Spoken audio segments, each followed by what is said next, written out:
Hola, ¿qué tal? ¿Cómo están ustedes? Bienvenidos a un episodio más de Podcast Confidencial HN. Estamos listos ya, como es costumbre, a hablar con un invitado especial.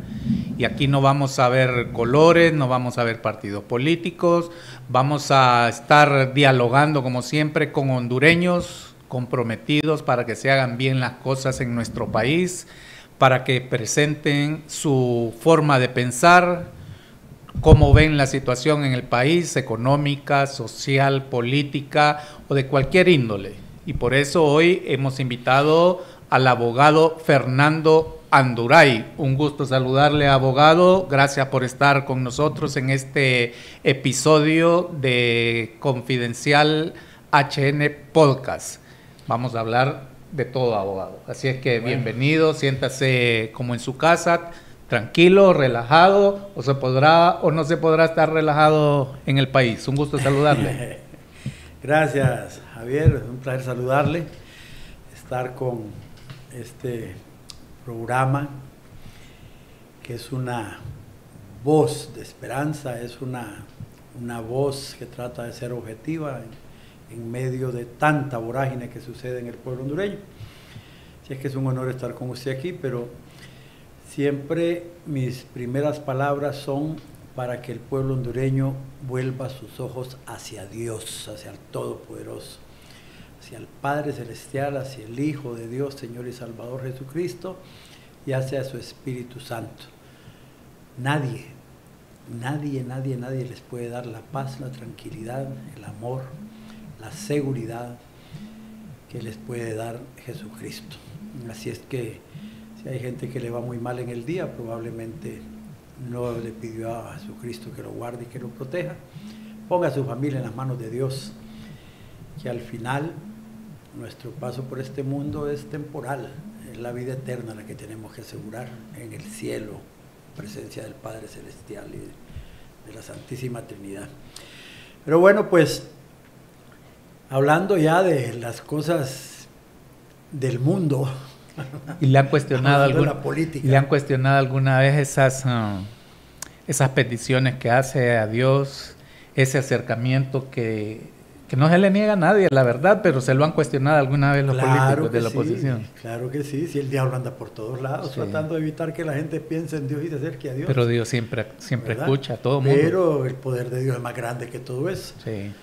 En algún par de programas, algún dueño de programas me dijo, mira, es que la gente a veces se molesta con eso de que dicen que usas a Dios, que no sé qué cosa. Bueno, les digo, si no puedo encomendarme a Dios y pedir bendición para el pueblo hondureño, pues me voy. No, hágalo. No estoy en el programa. Hágalo. No, pero que no te pongas así. No, les digo, sí, que para mí es mucho más importante Dios que tu programa. Sí. Yo creo que si los hondureños tuviéramos ese mismo pensamiento, fuera distinto esta Honduras. Claro, si mi pueblo, el cual invoca mi nombre, se humillare, yo lo salvaré, yo lo liberaré. ¿Hace cuánto anda en esto de Dios? Pues fíjese que tengo 68 años y cuando cumplí 50 años exactos me fui a meter a la iglesia. Y mi idea era retirarme de la política.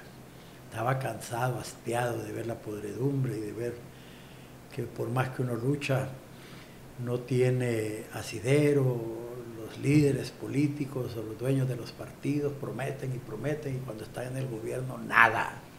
¿Y sintió la diferencia? Cansé de ver esas cosas, ¿verdad? ¿Sintió la diferencia? En su vida, sí, le hablo en claro, la vida yo personal. Llegué a la iglesia y los pastores de mi iglesia me dijeron, no, usted no se puede retirar. ¿De la política? Sí, Dios lo mandó aquí para que reciba la parte que le faltaba, me dice, como político, su compromiso con Dios, con la justicia de Dios y con el plan de Dios. El pueblo hondureño necesita gente buena, gente que busque la santidad, gente que quiera la salvación, gente comprometida con la verdad y que no engaña al pueblo hondureño.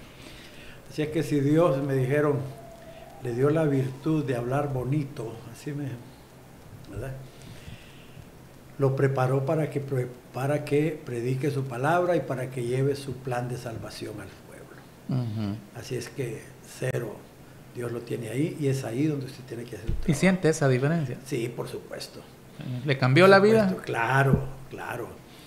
Yo, además de la paz interior y del amor de mi familia y de la seguridad que tengo en las cosas que hago en mi familia, he entendido que nadie en el mundo me va a dar lo que Dios me da.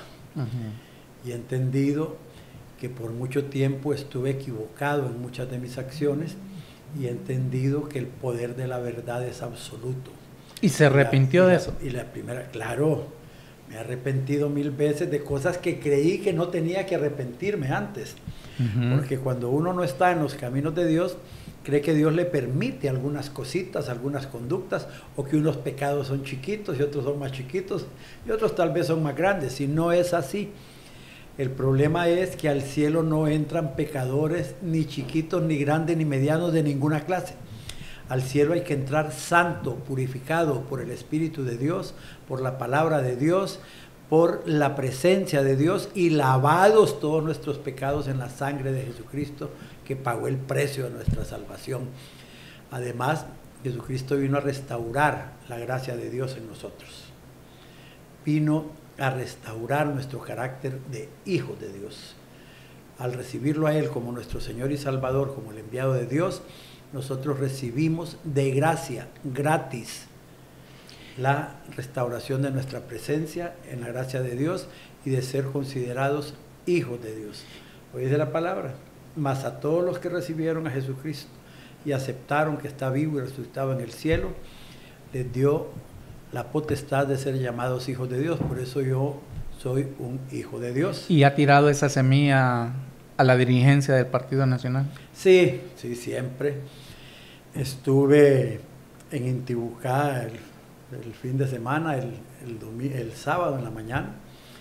Habían unas 500 personas, se supone que la vieja guardia, y empecé hablando y hablé aproximadamente unos 10 minutos de Dios y les di el mensaje de Dios. Muchos esperaron que empezara gritando vive el Partido Nacional. Y no lo hice así. Les dije y les conté que en mi oración de la madrugada, a las 3 de la mañana, sentí que Dios me dijo que había gente mayor ahí que durante mucho tiempo ha sido llamada por Dios y no han querido acercarse a los pies de Dios porque creen que sus pecados son muy grandes, creen que no son dignos del amor de Dios y que aunque le pidan perdón a Dios, Dios no los va a perdonar. Y les dije, Dios les manda un mensaje a ustedes que son mayores. Dios los ama, Jesucristo está dispuesto a recibirlos, solo tienen que abrir las puertas de su corazón y reconocer que le fallaron a su esposa, que le fallaron a sus hijos, que le fallaron cuando se emborracharon, que le fallaron cuando fueron infieles, que le fallaron por cualquier cantidad de pecados. Cuando solo gobernaron, le fallaron al país también. Es correcto. Sí, en política, por supuesto, claro, y eso también lo mencioné, ¿verdad? Y solo tienen que arrepentirse de corazón y pedir la presencia del Espíritu Santo de Dios, porque Dios dice, el Padre Celestial, y Jesucristo dijo, que nuestro cuerpo es templo y morada del Espíritu Santo. No tienen que andar buscando un pastor evangélico, no tienen que andar buscando un sacerdote, ni un santo, ni una imagen, ni nada afuera. El Espíritu Santo de Dios está dentro de nosotros. Solo tenemos que hablarle y nos va a responder. Solo tenemos que reconocer nuestros errores y vamos a escuchar su voz. El Espíritu Santo nos habla, nos dice, no hagas eso. Lo que pasa es que somos Hay sordos. algo dentro de nosotros que nos dice, eso es pecado, no lo hagas. Pero también hay otra voz que es la de la naturaleza pecaminosa del diablo que entró a través de Adán y Eva. Y esa naturaleza pecaminosa es la que sacamos de nuestra vida cuando nacemos a la nueva vida en Cristo. Cuando permitimos que Jesucristo sea el Señor de nuestra vida y que nos dé la salvación, y entonces la fuerza espiritual para vencer el pecado viene del Espíritu Santo, viene de Jesucristo, no viene de mi inteligencia o de porque yo soy bonito, porque soy rico, porque soy pobre o porque soy dueño de algo. Viene porque el poder de Dios está dentro de mí. Y entonces reconozco que fui creado bueno y fui creado para gobernar el mundo. Fui creado para vivir bajo la protección de Dios y que la única condición que tengo es reconocer el poder de Dios y que Dios es el dueño de todo, de todo lo que existe, ¿Y qué opina, de todo lo que hay. ¿Y qué opina que desde el gobierno de la República se esté promocionando y haciendo sahumerio de humo, que hay que hacerles limpias a la casa presidencial porque se escuchan pasos, niñas llorando, que no le tienen miedo a Dios, como lo dijo el expresidente Zelaya? ¿Hasta ellos pueden tener la misericordia de Dios? Eso es la presencia del diablo en la gente. Cuando usted ha sido educado o se le ha dado a conocer que Dios existe, que Jesucristo existe, que hay que ser bueno y que hay que ser fiel a Dios, y le dan una ley para seguir los caminos de Dios, y usted se aparta de ellos, entonces se convierte en un anatema. Y cuando blasfema contra el Espíritu Santo y enaltece el poder de las tinieblas, el poder del diablo, usted se convierte en un blasfemo. Entonces Dios lo aparta, porque Dios no está de acuerdo con eso. Y si hay una cosa, el primer mandamiento de los cristianos es amar a Dios por sobre todas las cosas, con todas nuestras fuerzas, con todo nuestro corazón, con todo nuestro pensamiento, con toda nuestra alma. Dios no acepta competir con nadie, ni con demonios, ni con santos, ni con brujos, ni con hechiceros, ni con cartomancia, quiromancia, magia blanca, magia negra, ciencias ocultas, ciencias negras, ni con espíritus de gitanos, ni con espíritus agoreros, ni con espíritus de adivinación o con chamanes. Esos no los podemos poner delante de la presencia de Dios, porque es atentar y es blasfemar contra Dios. Todas esas cosas Dios no las perdona. Y cuando doña Xiomara Castro y Mel Zelaya invocaron poderes de la oscuridad y del infierno a través de chamanes y de brujos para que vinieran a hacer limpias a la casa presidencial, para que espantaran los espíritus de Juan Orlando Hernández de ahí, entonces convirtieron la casa presidencial en una casa del demonio. Desde ahí entonces, las primeras acciones de ellos, ¿cuáles fueron? Intentaron imponer una ley de educación sexual en la que se quería pervertir a los niños, enseñándoles que siendo niños, si quería ser niña, pues que se considerara niña, o que si era varón y se quería considerar niña, pues que se considerara niña, o al revés, destruyendo el plan de la familia de Dios, destruyendo la familia cristiana, el plan de la familia en la Biblia. Usted ve que propusieron y anunciaron que en el Congreso Nacional iban a meter la ley del matrimonio igualitario para que se pudiera casar hombre con hombre y mujer con mujer. Usted ve cómo han intentado hacer que el homosexualismo y todas esas prácticas y aberraciones sexuales que son inmoralidades sexuales de acuerdo a la Biblia, las quisieron reconocer y ponerlas en práctica dentro del Estado. Yo creo que todas esas cosas son producto de esos pactos con esos demonios que vinieron a ser limpias, que vienen a destruir la iglesia. Después vinieron los ataques contra la iglesia católica y la iglesia evangélica. Pretendieron despojarlos de su personalidad jurídica y de sus prebendas para poder traer insumos o cosas que les sirven en su trabajo cristiano a las iglesias. Y las atacaron. Y después han atacado todas las cosas que arraigan al niño con su familia.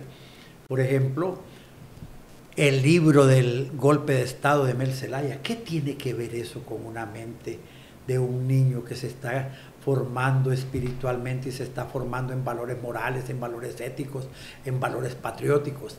¿Por qué le vamos a meter el odio del golpe de Estado en la cabeza a los niños? Eso solo tiene una función diabólica: separar al niño de su arraigo a la familia y hacerlo fiel al Estado y al materialismo histórico del comunismo internacional. De ahí entonces que debemos recordar que formalmente Libre representa al socialismo y al comunismo internacional, que entre sus líneas grandes de dirección tiene lo manifestado por Carlos Marx y Federico Engels en el manifiesto del Partido Comunista del Mundo, donde dicen que la religión es el opio que carcome el cerebro de los pueblos. Eso implica que el ser humano cree en un Dios, cree en algo que no ve, cree en algo que no se puede tocar, y que ese arraigo lo hace tener fidelidad a pastores evangélicos, a sacerdotes y a iglesias donde hay algo que los domina y se los quita de las manos a los políticos y al Estado, porque el Estado tiene una función, según el materialismo histórico, que es darle de comer a la gente, darle calzado, darle zapatos y darle casa y vivienda, cosas materiales.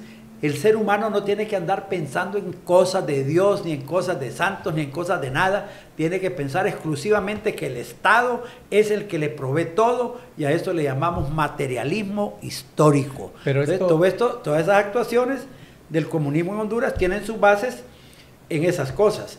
Y lo más lamentable, Javier, es que veo pastores evangélicos apoyando a Xiomara Castro. A eso voy. Y no solo veo a pastores evangélicos apoyando a Mel Zelaya. Y no solo pastores. Van a orar a la casa del diablo, ahí a la casa presidencial. Independientemente, el porcentaje que los siga, que los apoye, hablo de los ciudadanos, ¿cómo entonces ese porcentaje de la sociedad lo sigue?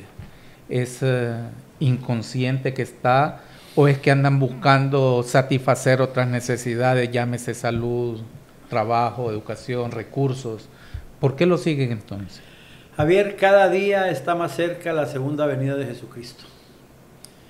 Y entre más se acerque la segunda venida de Jesucristo, el poder del demonio en el mundo va a revolotear y se va a revolcar por todos lados tratando de quitarle y ganar almas a Cristo. Pero también el poder de la iglesia y el poder de la palabra de Dios va a ganar más almas también. Es decir, hay una guerra espiritual diaria, permanente. Dice el libro de Efesios que nuestra guerra y nuestra lucha es contra las potestades del mal, contra las huestes del mal, contra principados de maldad, gobernadores del mal, señores de la oscuridad, señores de las tinieblas, en las regiones celestes, en la tierra, en el espacio, donde quiera que sea. Esa guerra es diaria y es permanente, porque se trata de preparar al pueblo de Dios para que estemos listos con el sello de Dios en nuestra frente, en nuestras manos, en nuestro cuerpo, para poder ser salvos y vivir la vida eterna, o partir con Jesucristo en el arrebato para los 1000 años de gobierno de Dios en la tierra con su pueblo. Fíjese que hay gente que cae en las tentaciones del diablo, porque el diablo va a tentar. Bueno, el diablo se va a meter hasta las iglesias a querer engañar a la gente. Nos habla la Biblia y nos anuncia de los falsos profetas y los falsos pastores que van a tratar de engañar a su pueblo. Así hay pastores que andan metidos en la casa presidencial y se sientan con los chamanes o toman café con los brujos que trae Mel Zelaya, o que van a practicar esas cosas de magia y de chamanes en las tribus indígenas que todavía no logran salir de su estatus de creencias religiosas en magia y ese tipo de cosas. Bueno, Rixey anduvo haciéndose limpia, ¿verdad? En unos pueblos de allá del norte. Y esas cosas son ofensivas al poder y la majestuosidad de Dios, del Espíritu Santo y de Jesucristo. Yo creo que Dios tiene un plan para cada uno de nosotros, y en su momento va a trabajar con esos pastores evangélicos, y va a llegar el día en que ya va a ser imposible retroceder. Por eso a Dios y a Jesucristo, al Espíritu Santo, les interesa lo que hacemos hoy, no lo que nos pasó ayer. Los pecados que usted cometió ayer los puede lavar en la sangre de Jesucristo, con arrepentimiento sincero, con un corazón contrito y humillado. Puede pedirle perdón a Dios. Dios conoce lo que hay en su corazón. Acuérdese que el Espíritu Santo está dentro de usted, porque usted está en primorada del Espíritu Santo. Lo que usted piensa y siente ya lo conoce Dios. De ahí que lo único que le pide Dios es sinceridad. No me engañes, porque sé lo que sos, sé cómo estás, claro, sé en qué has pecado. Si te arrepentís de corazón y pedís que yo sea tu Señor y Salvador, yo te perdono y vas a tener una nueva vida. Eso es lo que nos dice Jesucristo. ¿Cómo ve la institucionalidad? ¿Más pegada a esas cosas del demonio, como usted dice, o tratando de hacer el bien para favorecer a la sociedad hondureña?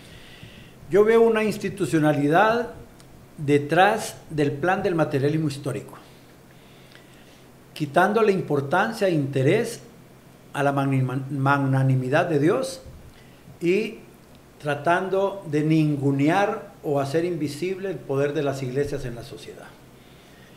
Este pueblo tuvo que salir, dirigido por las iglesias, a la calle para parar los planes de educación sexual que tenían para pervertir a nuestros hijos. ¿Se acuerdan? Sí, sí. O sea que Dios está con el pueblo hondureño. Cuando nosotros invocamos el poder de Dios, Dios viene en nuestro auxilio. Sabemos que vamos a unas elecciones que se van a convertir en una guerra entre el bien y el mal. Pues sabemos que la inmensidad mayoritaria del pueblo hondureño está en contra de lo que hace la institucionalidad del gobierno de la República. 9 de cada 10 hondureños desaprueban el gobierno de Xiomara. 9 de cada 10 hondureños están dispuestos a votar en las próximas elecciones para sacar a Libre del poder. Sin embargo, la institucionalidad del poder, todo el dinero del gobierno está al servicio de la causa de Libre. Todas las autoridades, la Fiscalía General del Estado, el Poder Judicial, el Congreso Nacional, todos los ministerios, la Policía Nacional, las Fuerzas Armadas, todos los órganos policiales y todos los órganos de poder están al servicio de lo que quiere Mel Zelaya, que es el verdadero presidente de la República, no es Xiomara Castro. De ahí entonces que cuando me pregunta por la institucionalidad, definitivamente no está al servicio del bienestar del pueblo hondureño ni de Dios, al contrario, está al servicio de un programa político que implica la instauración en Honduras de una dictadura socialista del siglo XXI y con el apoyo del Foro de Sao Paulo y el comunismo internacional. Los principales dirigentes de la institucionalidad hondureña, Rixi Moncada, exministra de Defensa, exministra de Finanzas, Luqui Medina, ministro de Recursos Naturales o de Agricultura y Ganadería, el Grillo, que es el jefe de coordinación territorial y director de FOSOBI, tenemos al ex canciller de la República, tenemos el ministro de la Coordinación General del Gobierno, el ministro de Comunicaciones Estratégicas, el ministro de Prensa. Bueno, tenemos prácticamente todos los funcionarios principales del Estado, el presidente del Congreso Nacional, todos se han declarado comunistas, socialistas, seguidores de Venezuela, admiradores de Nicolás Maduro y seguidores de Díaz-Canel, y han propuesto y dicho públicamente que les interesa que Honduras tenga un Estado con el modelo económico de Venezuela y el modelo de vida de Cuba. Y entonces ya no se esconden, pero no llegaron al poder diciendo que eran comunistas. Llegaron al poder diciendo que eran demócratas y que tenían un plan para sacar a Joya al Partido Nacional y luchar contra la corrupción y el narcotráfico, y ahora resulta que son mucho más narcotraficantes que lo que denunciaban. Es un verdadero narcoestado legalizado con la denuncia del Tratado de Extradición y legalizado con el papel absolutamente aparte, parcializado del Ministerio Público, que no persigue a Carlón Zelaya ni a los denunciados por narcotráfico en este gobierno, y es una institucionalidad que está al servicio de un programa específico para instaurar una dictadura socialista. ¿Y eso les puede permitir continuar en el poder? Todo ese panorama que me está diciendo de todos esos funcionarios que han dicho que son comunistas, la forma de gobernar, ese índice de aceptación que tiene la presidenta, que me está hablando que 1 de cada 9 es el que la apoya. ¿Todo esto les puede servir para continuar en el poder en el proceso electoral de una forma que se llevan a cabo las elecciones transparentes? Esa es la pregunta del millón. Sí. Nosotros, los opositores políticos, no examinamos la conducta del Foro de Sao Paulo y de los estrategas de la izquierda internacional en todas las elecciones de países latinoamericanos en donde han participado, si no entendemos que una condición sine qua non de la izquierda para participar en las elecciones es que la derecha esté dividida. Cuando la derecha se junta, somos 9 de cada 10.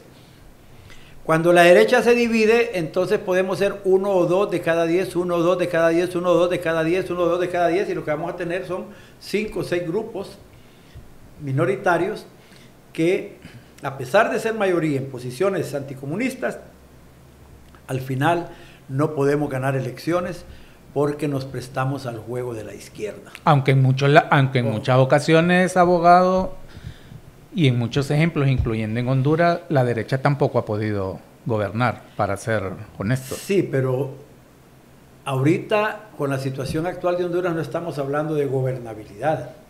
Estamos hablando de la sobrevivencia del Estado de Derecho, de la sobrevivencia de la Constitución de la República y de la sobrevivencia de la institucionalidad democrática y nuestro Estado de Derecho.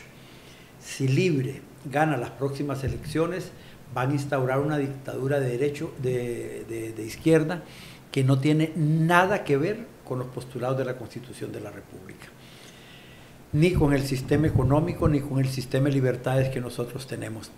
Nosotros en este sistema tenemos 124 derechos y libertades consagrados en la Constitución de la República. En un Estado comunista, socialista, esos derechos desaparecen y el poder de decidir sobre la vida de los ciudadanos se lo abrogan los dictadores, el partido de gobierno, que se convierte en un partido único. Mire usted cómo este gobierno automáticamente sacó del poder y de las instituciones del Estado a todo lo que no era de Libre. Y empezaron a meter solo de Libre, haciendo un gobierno de partido único, con la característica de que el que no se somete a lo que quiere Mel Zelaya o lo que quiere la dirección del Estado, entonces es despedido automáticamente. Y lo mismo están haciendo con los partidos políticos pequeños o emergentes, como le quieran llamar. A eso vamos. Hay una mano que mece la cuna y que toma decisiones políticas en Honduras. Acabamos de ver cómo los partidos políticos pequeños, llamados de centro, fueron eliminados del proceso electoral. Yo todavía no entiendo las razones para que esto haya sucedido. Los partidos pequeños presentaron sus planillas en un número superior a 200 municipios y a 14 municipalidades y presentaron sus fórmulas presidenciales. Pero en el análisis cuantitativo y cualitativo que hizo el Consejo Nacional Electoral, les anularon muchas de sus planillas y los dejaron sin poder llegar al número mínimo de 200 planillas que necesitaban. Y con eso los descalifican y los sacan del proceso. ¿Quién tiró esa tendencia? Porque la conducta del Consejo Nacional Electoral pudo haber sido distinta. Pudo haber sido, bueno, para que esta gente no quede fuera y para que haya más democracia en el país, ampliémosles una semana de prórroga para que vayan a buscar subsanar los errores que tienen y puedan participar en elecciones. No, los ahogaron con el calendario electoral y con la fecha que pusieron para que queden fuera. ¿Y quién es esa mano? ¿Cuál es la consecuencia de esa exclusión de los partidos pequeños? Son 3. Uno, el tema de que las mesas electorales ya no van a tener participación de más miembros de mesas electorales de partidos pequeños, sino que prácticamente solo los 3 partidos y el PINU y la Democracia Cristiana. Eso le modifica el funcionamiento de la mesa electoral. 2, los diputados que sacaban los partidos pequeños, que son 10 del PAC, 10 del Partido Salvador de Honduras, 1 del PAC, 1 de Democracia Cristiana. Democracia Cristiana, y hay otro, no sé qué partido ahí. Esos 13 diputados ahora se los van a distribuir entre los 3 grandes partidos. ¿Quién es el que tiene esas posibilidades? Ya no van a haber diputados por residuo electoral asignado a los partidos pequeños, sino que los partidos grandes se van a distribuir esos diputados. O el residuo se hace más grande y solo van a tener uno cada uno, que no va a ser no van a generar ninguna injerencia entre Pino y democracia. El tema es que los diputados que representaban una posibilidad de alianzas en el Congreso para tomar decisiones han sido eliminados. Sí, y se reservan el derecho de negociar los grandes en el Congreso Nacional. Esa no es una medida surgida hacia el azar. Alguien la propuso y la compraron los tres partidos. Los tres partidos están de acuerdo en haber sacado los por supuesto, partidos porque pequeños. Si el Partido Nacional y el Partido Liberal no hubieran estado de acuerdo, se hubieran opuesto a Marlon Ochoa, que por 3 veces anunció que iba a sacar a los partidos pequeños del gobierno. Hubieran quedado el 2-1 famoso. Es correcto. Y el otro tema importante, el tercer tema importante en este punto es que los electores independientes que podían buscar posiciones de centro para no radicalizarse ni a la izquierda ni a la derecha, ahora se quedan sin oportunidades reales y van a tener que apoyar o a la izquierda o a la derecha o abstenerse de participar en elecciones. ¿A quién le conviene que no participen los independientes en las elecciones? Sí, al gobierno de la República. ¿Por qué al gobierno? Porque en cuanto más masiva es la participación del pueblo, más fuerte es el fracaso y el rechazo al comunismo, porque el pueblo no es comunista, no es socialista. Ellos engañaron al pueblo. Llegaron como demócratas y en el gobierno declararon que son comunistas. Ahora tienen que ganar diciendo que son comunistas también y saben que el pueblo hondureño no es comunista, por eso tienen que hacer maniobras para evitar que participen en elecciones la inmensa mayoría de los electores. Con su experiencia, ¿dónde ve esos 5 partidos que quedaron fuera? ¿Más al lado de la izquierda con el expresidente Zelaya o al lado derecho haciendo alianza, ya sea con el Partido Nacional o con el Partido Liberal? Mire, desgraciadamente estos partidos no son o no tienen un caudal electoral que le permitan a cualquier partido decir que aliándose con ellos van a tener una mayor cantidad de electores. Son más posiciones mediáticas, de decir que tienen alianzas. Por ejemplo, vimos un pleito interno en el Pino, donde doña Doris llegó a imponer su voluntad. Ya el Pino ya tenía un candidato presidencial. ¿La de ella o la del expresidente Zelaya? Bueno, ella le hace los mandados a Mel Zelaya. Ella llegó a cumplir con una función de Mel Zelaya ahí. Y pusieron de candidato a un miembro de Libre, ¿verdad? Y Mel Zelaya pide autorización en la convención de Libre para poder hacer alianzas con otros partidos. Evidentemente, el Partido de Innovación y Unidad tiene 2 elecciones de estarse aliando con Mel Zelaya y cuando el Pino prácticamente anunciaba que iba a adherirse al Partido Liberal para una alianza, Mel Zelaya manda a Doris a hacerle los mandados y arruinó al Pino. Yo creo que don Nelson Ávila antes de septiembre o en octubre sale corriendo del Pino. ¿No va a continuar ahí? Cuando lo quieran forzar a aliarse con Libre. ¿Cree usted en eso? Es que Nelson Ávila llega al Pino. Tenía planillas Nelson Ávila para aportar al Pino. ¿Y el partido que estaba conformando, pues? Sí, pero no tenía planillas. ¿Qué líderes le conoció? ¿En qué departamento? Ávila. Nelson Ávila. Bueno, entonces no tenía nada. Sí. Entonces él llega solo al Pino a montarse en las estructuras de Doris, ¿cómo se llama? Gutiérrez. En las estructuras de Doris Gutiérrez, en las estructuras del Pino, en las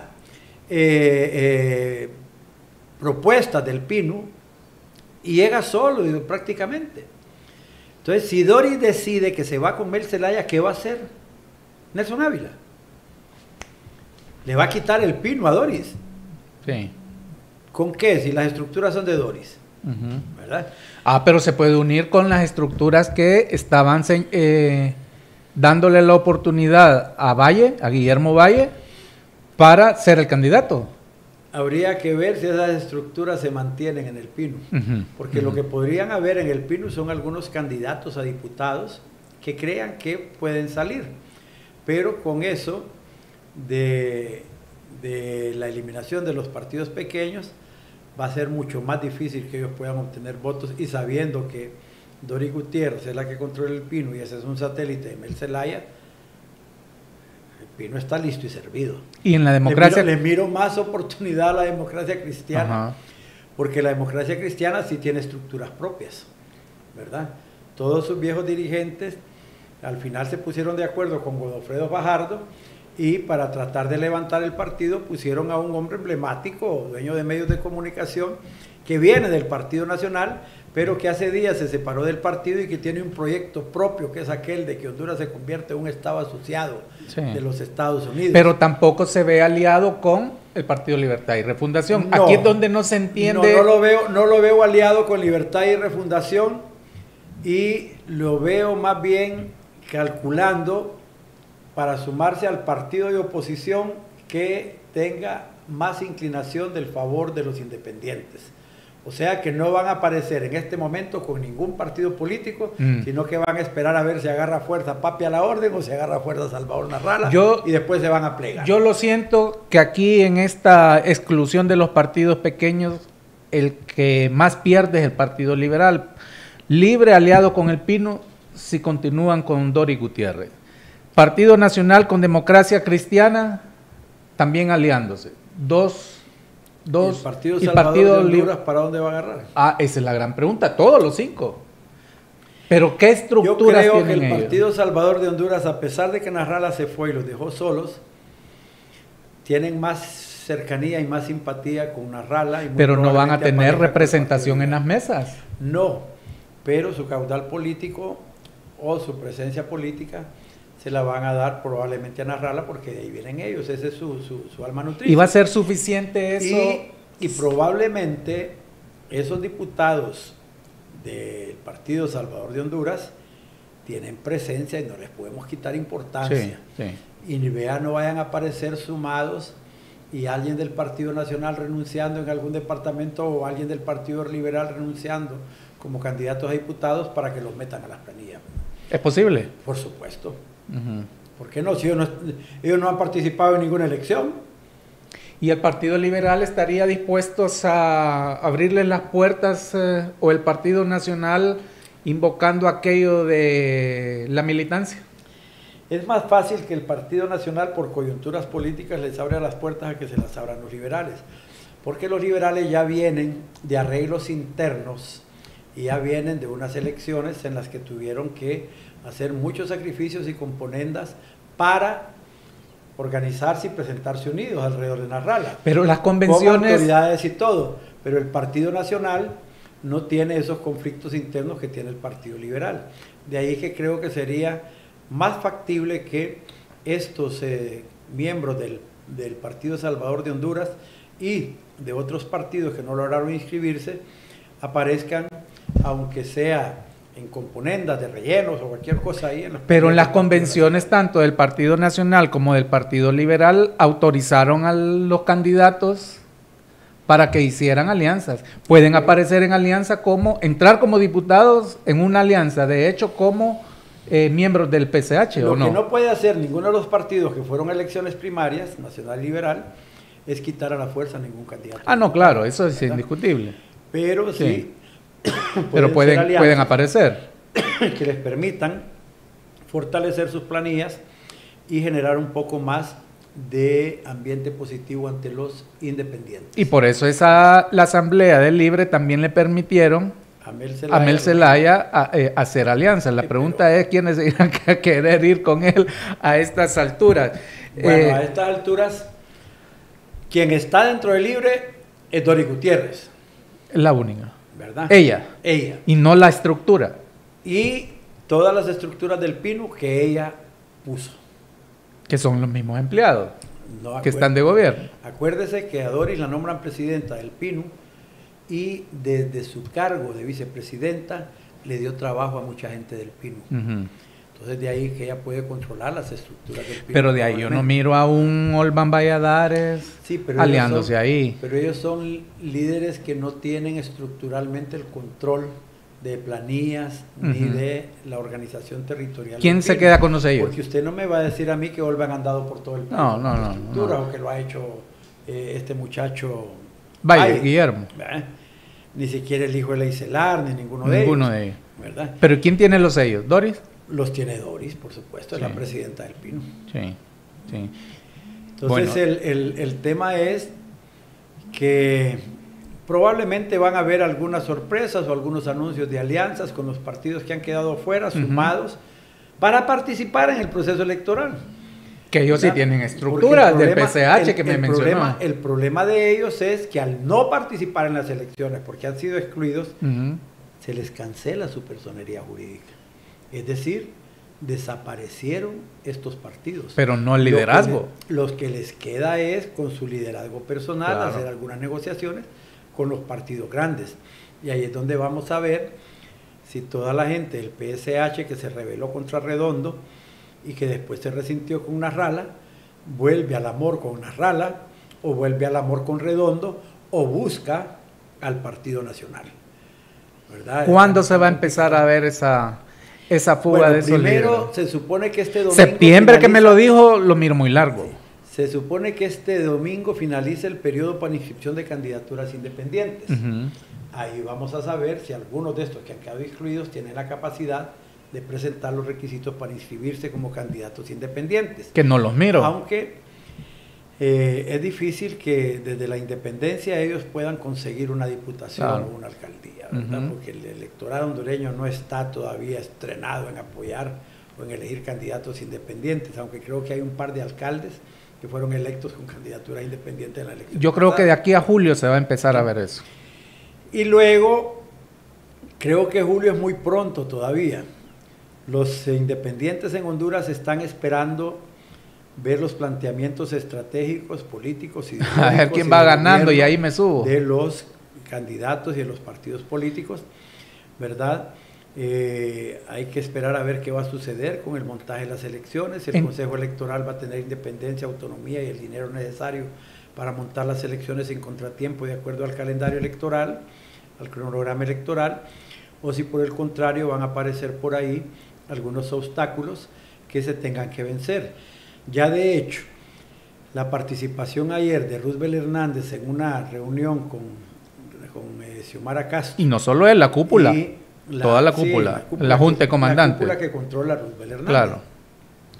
Y el hecho de que Mel Zelaya es el verdadero dirigente de toda la orquesta política de Libre en Honduras, y la fidelidad que ha sido ratificada en el plano político a la Presidenta de la República por parte del general Hernández, nos dice que las Fuerzas Armadas siguen contaminadas y actuando políticamente.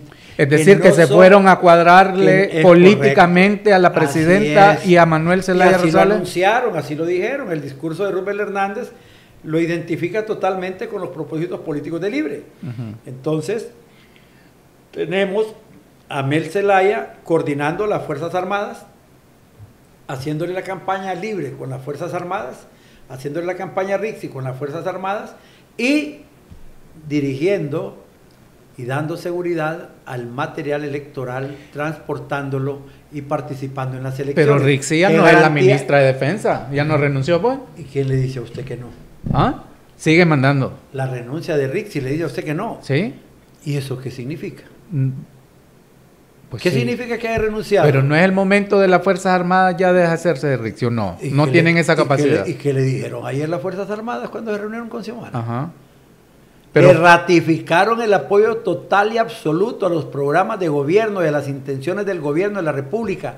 Y pero ese están obligados. No. Roosevelt Hernández volvió a hacer su discurso político, volvió a atacar a la oposición.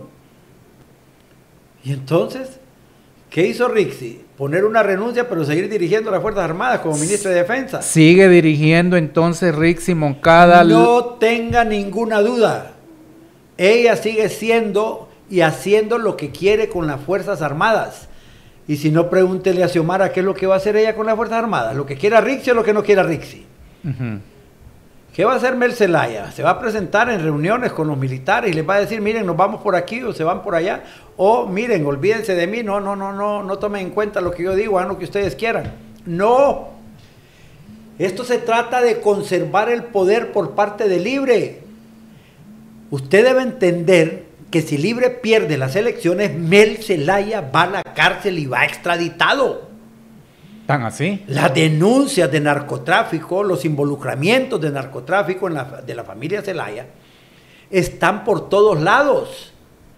Y la decisión de ellos de anular el tratado de extradición le indica que estaban autoprotegiéndose.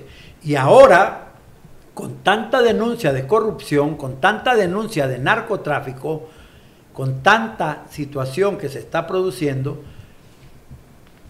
violación a la Constitución y a las leyes, ¿qué le indica eso? ¿Para dónde va Mel Zelaya y sus principales gobernantes? ¿Para dónde va Luis Redondo después de las elecciones? Si las ¿Se pierde? va a repetir la historia de Juan Orlando Hernández con Manuel Zelaya Rosales? Mel ya conoce esa historia. Y Mel sabe que los gringos le están haciendo la cama. Mel sabe que no va a haber un embajador nombrado por los Estados Unidos hasta después de las elecciones. Ni de Honduras en Washington. Mel, sí, pero ¿y eso qué? ¿A los gringos qué les importa? Mel sabe que le están imponiendo un impuesto, un arancel a los envíos de remesas. Mel sabe que no le van a aprobar El TPS. o no le han probado hasta hoy el TPS. Mel sabe que los gringos no están contentos con él, por más que quieran decir que tienen excelentes relaciones. Y entienden ese mensaje que me dice el gobierno de la República y el presidente Zelaya, entiende ese mensaje de el impuesto a la remesa, la no aprobación y extensión del TPS, el no nombramiento de un nuevo embajador hasta el momento en Honduras. Javier, yo le voy a contestar con otra pregunta. Ajá. ¿Usted cree que Mel es tonto? ¿Y entonces qué es lo que piensa hacer? Mel es vivísimo, es inteligente. Un error que puede cometer la oposición es creer que Mel es tonto y que no piensa él, que solo lo hace el Foro Sao Paulo. ¿Qué hizo Mel en el 2009? No tenía el Congreso Nacional, ¿se acuerda? Sí. No tenía el apoyo de su partido porque el candidato presidencial era opositor a él. Sí. No tenía el control del Tribunal Superior de Cuentas. Ni las Fuerzas Armadas. No tenía el control de las Fuerzas Armadas. Ni no la tenía policía. el control de la policía, ni el control de... La la fiscalía. policía sí la controlaba. Ni el control de la Fiscalía, ni el control del Poder Judicial. Uh-huh. Tenía sendas acusaciones de corrupción. ¿Para dónde iba Mel Zelaya? Ahora sí tiene el control de todo Iba eso. para la cárcel. Sí. ¿Qué hizo? Tratar de montar la cuarta urna para montar una constituyente y evitar las elecciones. ¿Qué hizo Mel para regresar a Honduras? ¿Qué fue lo que negoció?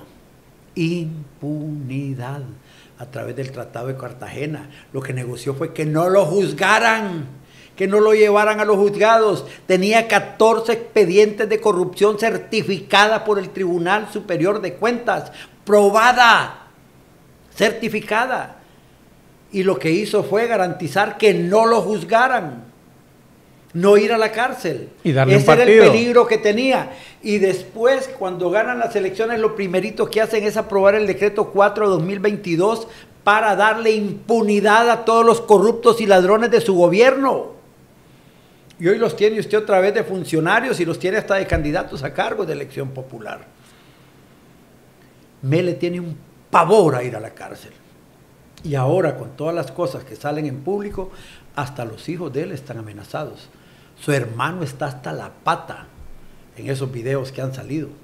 Su hermano, las primeras declaraciones que dio después del video es que el diputado Sarmiento de Olancho y el otro señor de allá de Tocoa, Funes, lo habían invitado y lo habían llevado, engañado a esa reunión. Y después salieron diciendo que no era así la cosa y que la mitad no era para el comandante Mel, porque Mel es otro comandante, sino que Carlón tiene otro comandante, ¿verdad? Irónicamente, para donde dicen que van los fondos de esa negociación, a los 3 departamentos, la mitad que va para los 3 departamentos son los 3 departamentos que gana Libre sin ningún problema. Colón, Santa Bárbara y Olancho. Se espera un proceso electoral fraudulento y van a poner todo para evitar que la oposición gane y por consiguiente evitar que lo metan preso, como usted lo señala. Yo no tengo ninguna duda. Esta no es una elección convencional.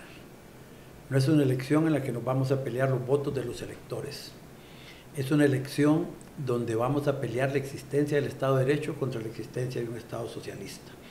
Es una elección donde vamos a ir a triunfar. Si triunfa la oposición, va a ser condición sine qua non hacer que paguen por todas las cosas que han hecho contra el pueblo hondureño, todos los engaños, la corrupción y el narcotráfico. ¿Y qué papel va a jugar la comunidad internacional, llámese Unión Europea, llámese los mismos Estados Unidos? ¿Van a seguir dando esas señales como la del TPS, la del impuesto y los embajadores? ¿O van a arreciar más dando esas señales más directas? ¿O se van a quedar de brazos cruzados porque no les interesa lo que ocurre en Honduras? En todas partes del mundo donde la comunidad internacional se presenta, interviene, no tiene otra opción más que pedir que se cumpla la ley. Ya está ahí. Hasta ahí. El ejemplo es Venezuela. Es correcto. Ellos tienen que venir a Honduras, ver el proceso electoral, ver la ley electoral y garantizar que no se viole la ley electoral. Y que lo que tengamos como resultado sea la voluntad del pueblo hondureño con los votos contados libremente, capitalizados libremente a favor de cada candidatura y en una situación de fiesta cívica nacional donde el pueblo celebre al ganador, no donde veamos a Smartmatic trabajando para ver a quién le van a acreditar los votos que vengan reportados de cada mes electoral. ¿Quién nos garantiza que Smartmatic, con todos sus algoritmos y todas sus rutas de información, van a mandar la información desde las mesas electorales y que sus técnicos aquí, con el control de todas las computadoras, le van a asignar a cada diputado lo que les corresponda? ¿A cada diputado o al candidato presidencial? Al candidato presidencial, diputado y alcaldes, en los tres niveles.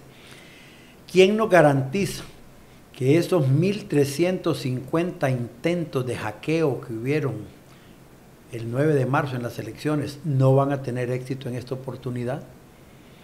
Y que con uno que logre entrar y modificar las rutas de votos para cada candidato ya nos arruinó las elecciones. ¿Quién nos garantiza que las Fuerzas Armadas van a garantizar que van a retornar las mesas, el material electoral original al Consejo Nacional Electoral? Y no necesariamente retorno, la ida. La ida como ocurrió en marzo. Ese es otro de los temas. Sí. Con unas Fuerzas Armadas dando declaraciones a favor de Rixi, ¿quién nos garantiza que va a haber transparencia? Ya vamos terminando. El presupuesto general del Consejo Nacional Electoral. Al parecer, el tema aquí es quién lo tiene. ¿Se lo van a dar a todo de una vez al Consejo Nacional Electoral y que lo maneje ellos y no a través de una partida confidencial a 449? Bueno, este es un tema importantísimo. La primera etapa de esto es que el Congreso apruebe el presupuesto, como ha sido presentado por 1.750 millones por parte del Consejo Nacional Electoral.